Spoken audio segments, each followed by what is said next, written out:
Continuing on, the next kind of fields to consider are electric fields. And right off the bat, I'm going to let you know electricity is just slightly more complicated than gravity. Gravity, I would say, is easier because gravity is due to mass, and we only have one kind of mass. If you hear about dark matter or antimatter, whatever kind of matter we know of, we always quantify how much matter in terms of mass, in terms of the number of kilograms. There aren't two versions of kilograms or two versions of mass. Electricity, as you'll see though, there are two versions. Where gravity was all about mass, electricity is all about charge. It follows the same sort of logic, so again, not really a proof, just sort of by analogy. Any object with charge is surrounded by an invisible electric field. It's similar to gravity field. It's going to be a vector field, but in this case, when deciding the direction of the arrows point in the direction a small positive charge would be pushed or pulled. Don't let that word mass in here confuse you with gravity. Like gravity, we imagine something. Just in terms of electricity, we imagine a small positive. If you ask me why we imagine a small positive, the best answer I have is that's what they did at the very, very beginning of this. When they were setting up field theory and electricity, they recognized that there were two kinds of charges and that they behaved in opposite manners. Sometimes a particle would behave one way, then they had particles with a different charge behave the exact opposite way. So since they were behaving completely differently, to describe these two flavors, these two kinds of charges, they used opposing words, positive and negative, which works out really well because we're going to do some math with these quantities later. So we'll literally just use positive numbers in some cases and negative numbers in some cases. But we'll come back to that later. Bottom line is there's two kinds of charge, and they describe them using opposing words, positive and negative. Since there's two kinds of charges, we really have two situations to consider for the electric field. Let's say, or you could do it if you've got a balloon in your house, or maybe you've done it as a kid.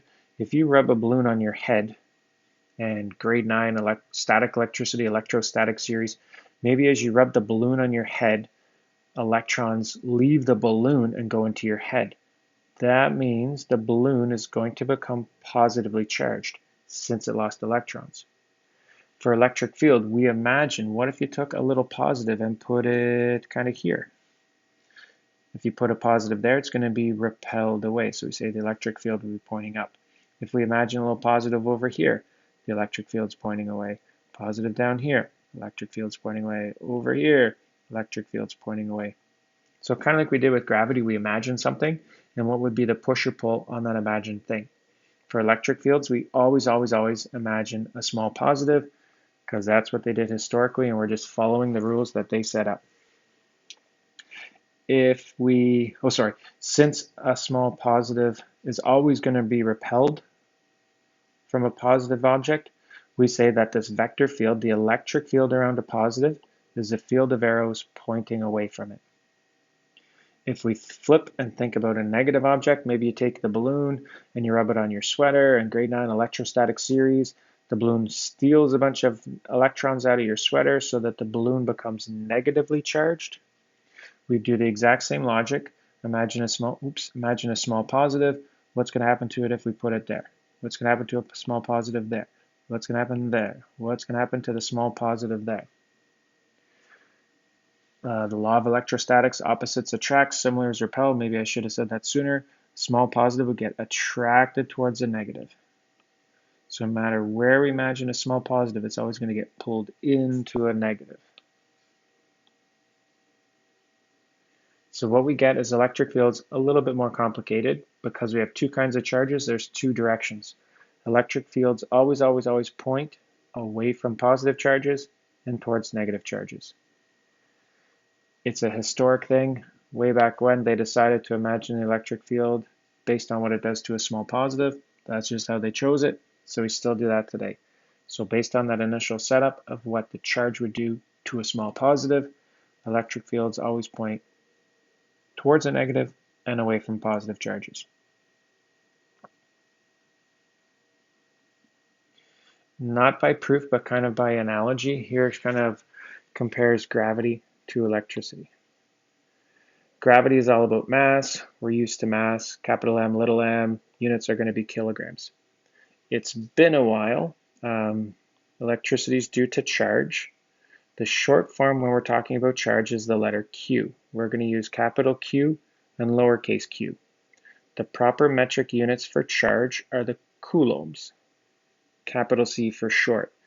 Coulomb was a French individual. If you pronounce his name kind of properly as a French person would, it's more pronounced Coulomb. So since his name is kind of Coulomb, they used letter Q.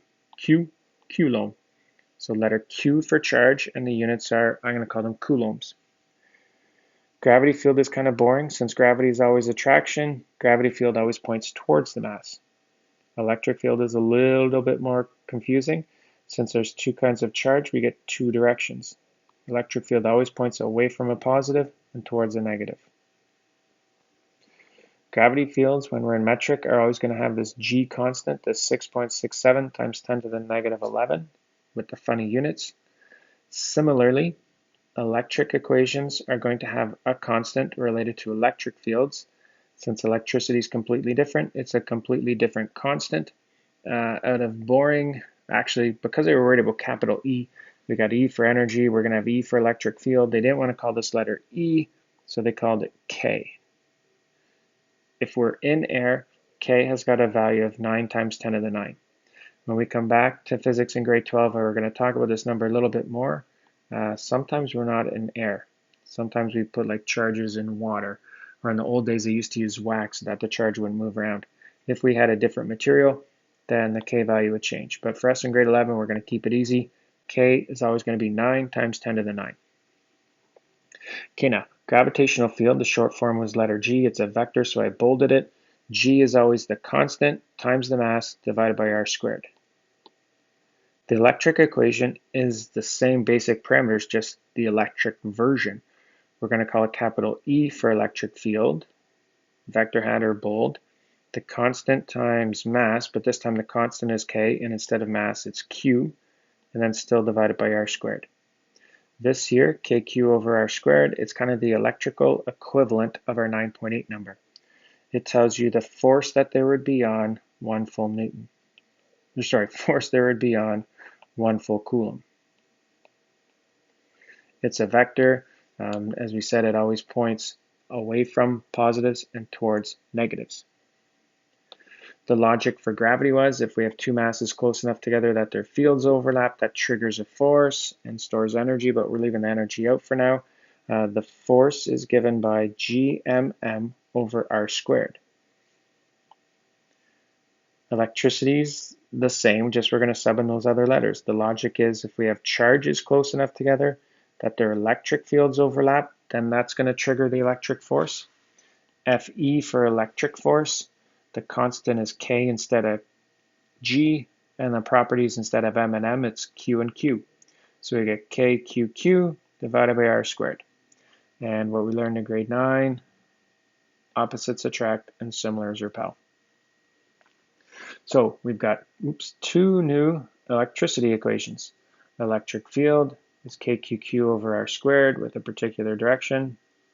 Electric force, KQQ over r squared with its particular direction. Now some fine print that'll show up again a little bit in grade 12, and depending where you go on after high school, it'll show up later. When we talk about gravity, the gravity of objects, like when we're talking about things heavy enough to have substantial gravity, we're talking planets, moons, things like that, and they're always spherical or round. We came up with our electric equations kind of by symmetry to the gravitational ones. So these electric equations we came up with, KQQ over r squared, KQ over r squared, they work, but in a similar manner that the gravity equations, they work if, in this case, our charges are spherical. Electricity is really cool. We can put electricity on all sorts of differently shaped objects. If you had a metal, like an aerial, like an old school aerial on a car, just a metal rod basically, we could put a charge on that. The electric field created by that differently shaped thing wouldn't necessarily be kq over r squared. It would depend on the shape of the rod and what position you're curious about a certain distance away from the rod. Maybe you could take something like a shape like a door. So picture the door to your house. If we connected a battery to it, we could put a charge and charge up a metal door. Because the metal door is not round, it's going to have a different equation for its electric field than kq over r squared for field. So I guess my fine print here is these two equations that we're going to use this year, technically, they only work when the charged objects we're considering are round. If they're not round, we have to come up with other equations, but we're going to start simple. We'll just think about round things, and as our math and our physics gets more involved, then we'll start including other shapes and other equations. A couple examples here for you to look at, a worksheet for you to look at, and the check-in for this topic is related to electric fields. You can do it at any time. I'm going to pause this video, but there's going to be a little bit more I want you to learn today. We're going to talk about magnetic fields.